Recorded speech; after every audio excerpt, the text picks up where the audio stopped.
सो आज की वीडियो का टॉपिक है कि मैंने अपना दूसरे साल का जो इतिहास है उसको प्रोसेस करवा लिया है। बाकी मैंने ये पाकिस्तान से पासपोर्ट बनवाया है। इसके बारे में बताऊँगा प्रोसेस कितना लंबा था, क्या डिटेल थी। तो मैंने कहा कि ये लोगों के लिए फ़ायदेमंद हो सकता है, तो लाज़मी इसके ऊपर एक वीडियो बना दी जाए। सबसे पहले शुरू कर दूँगा तो मेरा पासपोर्ट तकरीबन इसी माह के अंदर ख़त्म होने वाला था। ये मैंने फ़रवरी के अंदर पाकिस्तान से पासपोर्ट मँगवाया था। ऑनलाइन मैंने अप्लाई किया था, उस वक़्त इसकी ₹8000 फ़ीस थी 10 साल के लिए और 36 इस पे या आई थिंक ये 48 है मेरे ज़हन से, हाँ 36 है, ठीक हो गया। और तकरीबन मुझे ₹10,000 मेरे इस शहर बंधु के ऊपर शिपिंग पड़ी थी डीएचएल के थ्रू में। उसके बाद इंक्रीज़ हो गई हैं फ़ीसेज़ भी और डेफ़िनेटली के डॉलर इंक्रीज़ हुआ है तो जो शिपिंग चार्जेज़ है वो भी आज के दिन में डिफरेंट हो सकते हैं। लेकिन मैंने एम्बेसी से क्यों नहीं बनाया, इसलिए नहीं बनाया कि मैंने एम्बेसी वालों को कॉल की तो उन्होंने सबसे पहले तो यही कह दिया कि ना आप ऑनलाइन बनाएँ। तो वो खुद रिकमेंड यही कर रहे थे। दूसरा मैंने उससे पूछा कि अगर चले ठीक है मैं ऑनलाइन की तरफ नहीं जाता तो वो आप मुझे बताएँ क्या प्रोसेस है? वो कहते हैं आप सबसे पहले आएँगे, तो वो मुझे 5 साल की इतनी फीस ब बता रहे थे जितनी 10 साल की पाकिस्तान से है।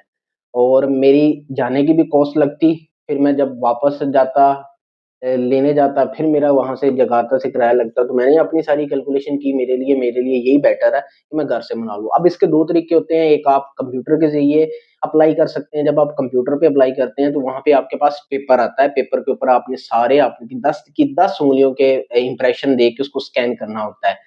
काम तो ईज़ी है लेकिन इसमें थोड़ा ये आता है कि जब आप पेपर को स्कैन करते हैं, जो उसकी क्वालिटी होती है डीबीआई पेपर की, वो बड़ी चेंज-वेंज करनी और रिजेक्शन देता है। दूसरा आजकल इन्होंने नादरा वालों ने एक ऐप भी मुतारफ़ करवाई हुई है, उसके ऊपर आप स्कैन करेंगे इस तरह रख के अपने मोबाइल का कैमरा तो वो आपके फिंगरप्रिंट खुद स्कैन कर लेगा। तो नीचे एक दोस्त ने वीडियो भी बनाई है, मैं उसका भी लिंक दे दूँगा कि वो किस तरह करते हैं, ठीक है? तो मे बी वो आपकी हेल्प हो सकती है। उसके अलावा मार्केट में और भी लोग बैठे हैं ज़रूरत ईजाद की माँ होती है, कुछ लोगों को दोनों काम नहीं आते तो वो उनसे काम करवाते हैं, तो वो भी मार्केट में चल रहा है। लेकिन मैंने आपको तरीका बता दिया तो मेरा 18,000 के अंदर उस वक़्त पाकिस्तानी फ़रवरी की बात कर रहा हूँ, इस साल की 18,000 के अंदर मेरे पास मेरा पासपोर्ट बन गया, तकरीबन 1 माह के अंदर मैंने नॉर्मल बनाया था, ठीक हो गया? तो ये था पासपोर्ट की कहानी। अब अगली आते हैं जी मेरा कितास आप डेढ़ 2 महीने जब आपका खत्म होने वाला हो, उससे पहले आप अप्लाई कर सकते हैं, मैंने उन लोगों से कन्फर्म किया। अच्छा, इसमें आप लोगों को एक सबसे ज़बरदस्त चीज़ ये बताऊँ कि मैं एंड के ऊपर है ना एक लगा भी दूँगा पूरा मैं उनसे पीडीएफ लेके आया हूँ कि अगर स्टूडेंट होगा तो उसको कौन से डॉक्यूमेंट की ज़रूरत होगी, शादी वाले के लिए, इन्वेस्टर वाले कौन-सी है, तो मैं एंड के अंदर आपको स्कैन करके पिक्चर लगा दूँगा। उसके अलावा जो एक स्मार्टनेस होती है ना, जो मैं आप लोगों को हमेशा पैदा करने की ज़रूरत करता था, शुरू में मैंने ज़्यादा पैदा की, फिर आज़ाद की माँ है, तो स्मार्टनेस में ये है कि आपने उस जिस इमिग्रेशन है ना आपके करीब इतनी लगती है, आपने उसका व्हाट्सएप नंबर लेना है। हर किसी के पास है, वहाँ पे उनके एजेंट बैठे होते हैं। तो हमेशा आपने कुछ भी पूछने से पहले जैसे मैंने अपना ये सेकंड कितास प्रोसेस करवाना था, मैंने सबसे पहले उनको व्हाट्सएप पे मैसेज किया। मैंने कहा जी मैंने कितास करवाना है, मुझे किन-किन चीज़ों की ज़रूरत है। उन्होंने मुझे लिस्ट भेज दी, ठीक हो गया। फिर जब मेरा ये प्रोसेस के अंदर चल रहा था, तब मैंने उनको मैसेज किया कि यार ये मेरा एप्लीकेशन नंबर है, क्या स्टेटस है इन्होंने? उन्होंने कहा जी आप कल को आके अपने साइन एंड थंब दे दीजिए, मैं आगे डिटेल में बताता हूँ। अच्छा जब मेरा प्रोसेस स्टार्ट होने लगा तो मेरे पास 2 मसले थे। पहला था मेरा पासपोर्ट की डिटेल, ठीक हो गया और दूसरा था मेरा एड्रेस का मसला कि मैं एड्रेस चेंज कर लिया था। ठीक है, अब पाकिस्तानी ज़ेन के मुताबिक हम सोच रहे थे कि मैं सोच रहा था कि यार मैं एक ही फॉर्म फिल करूँगा, उसके अंदर पुराना पासपोर्ट नंबर भी मेंशन कर दूँगा, नया भी मेंशन कर दूँगा, पुराना एड्रेस भी मेंशन कर दूँगा, नया भी मेंशन कर दूँगा और एक ही मरतबा जमा करा के फीस अदा करके अपना कित्ता शुरू करवा लूँगा। लेकिन वहाँ पे मसला ये आया कि जब मैं उनके पास गया तो उन्होंने कहा कि सबसे पहले मुझे मेरे पासपोर्ट का था कि मेरे दूसरा पासपोर्ट खत्म होने वाला है। उसने कहा कि आप सबसे पहले अपने पासपोर्ट को जमा करवाएँ नए वाले को। मैंने एक प्रोफ़ार्मा फिल किया, उसके अंदर मेरी वाइफ़ के साइन हुए। पहली जो मैंने एप्लीकेशन दी, बिना फ़ीस के होता है ये, मैंने अपना पासपोर्ट चेंज करवाया। यानी कि जो स्टैम्प मेरी एक मिनट आपको दिखाता हूँ, ये। ये वाली स्टैम्प जो मेरी पिछले पासपोर्ट के ऊपर लगी थी, वो इन्होंने इसके ऊपर शिफ्ट की। पहला मैंने प्रोसेस ये करवाया। अब दूसरा मुझे नए प्रोसेस के लिए भी चाहिए था मेरे नए एड्रेस का होना, ठीक हो गया क्योंकि अगर मैं एड्रेस नहीं चेंज करवाता, तो उन्होंने कहा था कि वो मुझे लेटर लेके आओ जिस सोसाइटी के अंदर रह रहे हो, तो अब मैं तो वो सोसाइटी छोड़ चुका था, इसलिए मुझे अब नई सोसाइटी से लेटर लेटर चाहिए था। तो वो सारा प्रोसेस किया, 10 दिन पहले इसको लगे, ठीक हो गया। फिर मैंने क्या कहते हुए अपना एड्रेस चेंज करवाया, उसका मैं तरीका पहले बता रहा हूँ, डिस्ट्रिक्ट चैपल आपने जाना है, कई मर्तबा लोकल कुल्हारागंज से भी हो जाता है, ठीक हो गया। तो उसको फिर 10 दिन लगे। उसके बाद मैंने फिर जाके अपना कितास जमा करवाया। डॉक्यूमेंटेशन वही थी कि जो मेरा नया एड्रेस का प्रूफ है वो है, पासपोर्ट है, मेरी जो इत्तास पुराना है उसकी फोटोकॉपी होगी, मेरी वाइफ का केते पे और उसकी तरफ से सूरत प्रमाणन जमीनन, और एक वो खुद परफार्मा वहां पे देते हैं, वो वहां पे फिल कर दिया। तो ये प्रोसेस हुआ। अब इसको टाइम कितना लगा? इसको टाइम तकरीबन 20 दिन उन्होंने लगा लिए।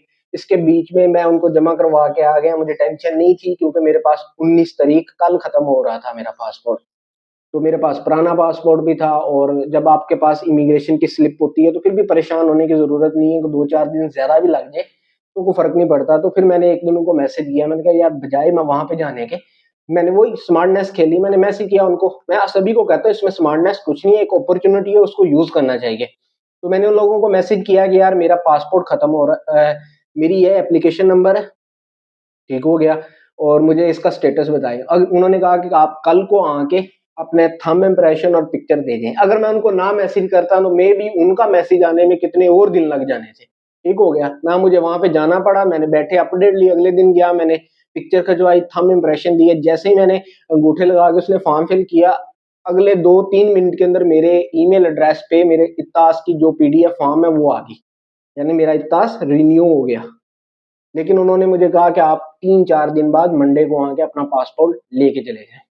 तो मैं मंडे को नहीं, मैं ट्यूसडे को गया और अपना पासपोर्ट लेके आया। ये वाली हिस्ट्री है। अब इसमें इमिग्रेशन वाले भी थोड़ी गेमें खेलते हैं, मैं आपको बताता हूँ। एक दिन उसने मुझे टाइम दिया, जब मैंने पासपोर्ट अपना चेंज करवाने के लिए दिया ना, तो उसने मुझे कहा कि आप पीर वाले दिन को आना और 3 बजे आना, और डेट लिख दी उसने बुध नहीं, मंगल वाले दिन की। अब मैं एक दिन पहुंच गया, मैं पीर वाले दिन तो पहुंचा, लेकिन मैंने टाइमिंग थोड़ा, मैं रास्ते में लेट हो गया। मैं तो जब मैं अगले दिन गया, सुबह 11 बजे गया, तो वो मुझे आगे से कहता, हालांकि फाइल उसके टेबल के ऊपर पड़ी हुई है, ये कुर्सी हरामी से खाती है या जो भी है। उसने देखा ना, उसने कहा इसके ऊपर तो लिखा हुआ है 3 बजे का टाइम। उसने कहा 3 बजे आना। मैंने कहा तू 3 बजे छोड़, ये आज का टाइम छोड़, तू डेट देख कौन सी लिखी है, दिन कौन सा लिखा है। दिन तो पीर लिखा है, वल काल गुजर गया है। तो वो समझ गया कि यार ये ना गलती दोनों तरफ से है, तो उसने वही नीचे से हाथ उठा रहा, मेरा फाइल पहले बनी थी, पासपोर्ट दे दिया। तो ये थी छोटी सी आपको अपडेट देनी थी कि यार क्या सीन है। बहरहाल सारी ओवरऑल इसमें इंफॉर्मेशन यही आपको देने की कोशिश कर रहा हूँ कि आपने वहां का व्हाट्सअप नंबर निकालना है, अपने नजदीक तरीन की जो इमिग्रेशन है उसको गूगल पे सर्च करना है, मैप में उसका जो वहां से नंबर आना है उनसे रब्ता करना है। वो आपको कहेंगे कि आप इस व्हाट्सएप पे रब्ता करें, ये स्पेशली इमिग्रेशन जो है ना ओवरसीज वाली उसका है। तो आपने उसके ऊपर मैसेज करके अपनी सारी डिटेल ले लेनी है। कहने का मतलब है कि जो उन लोगों ने कहना है आपको मानना वही पढ़ना है, ठीक हो गया। तो ये हमेशा मैं चीज कहता हूँ कि एनओसी के लिए हम आपको गाइड जरूर करते हैं क्योंकि आप अपना प्रोसेस हमसे खा रहे हैं, लेकिन हद तक अमेज जो फाइनल बात होती है वो पाकिस्तान एम्बेसी की होती है। तो हमेशा उस वेबसाइट को फॉलो करना है। तो ये छोटा सा तरीका एंड पे मैं उन लोगों से ये परफॉर्मा लेके आया हूँ, ये मैं एंड पे आप लोगों को दिखा देता हूँ। मैं उनसे पढ़ा था, मैंने कहा यार मैंने यूट्यूबर हूँ, मैंने वीडियो में दिखाना है उसको, ठीक है ले गया। उसके ऊपर स्टूडेंट के लिए सभी के लिए लिखा हुआ है, ठीक हो गया। तो पहले वाले में भी ये सारी चीजें चाहिए होती है, जब आप फर्स्ट टाइम करवा रहे होते हैं उसमें एनओसी लग जाता है, बुक निकाह यहाँ पे भी लगती है, ठीक हो गया। तो ये सारा छोटा सा प्रोसेस, उम्मीद आप लोगों को कुछ ना कुछ सीखने को मिला होगा। मिलते हैं अगली वीडियो में, तब तक इजाजत दीजिएगा। अल्लाह हाफिज।